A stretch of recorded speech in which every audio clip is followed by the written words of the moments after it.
Tableau versus Power BI for data visualization. Data visualization is the graphical representation of data or information in visual formats such as charts, graphs, maps, or diagrams, which helps people to understand data patterns, trends, and relationships.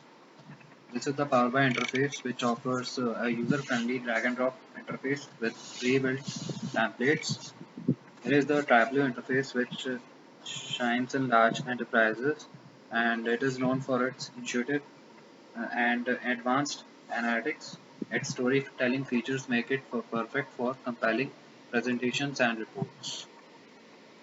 There are the use cases which are used in Power BI and Tableau.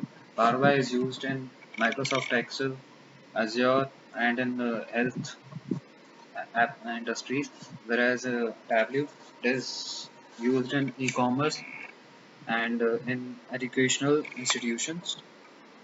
The conclusion is it depends on the person, like what are their needs, budget, and the technical stack. Tableau offers the advanced features while Power BI prioritizes integration and the cost effectiveness.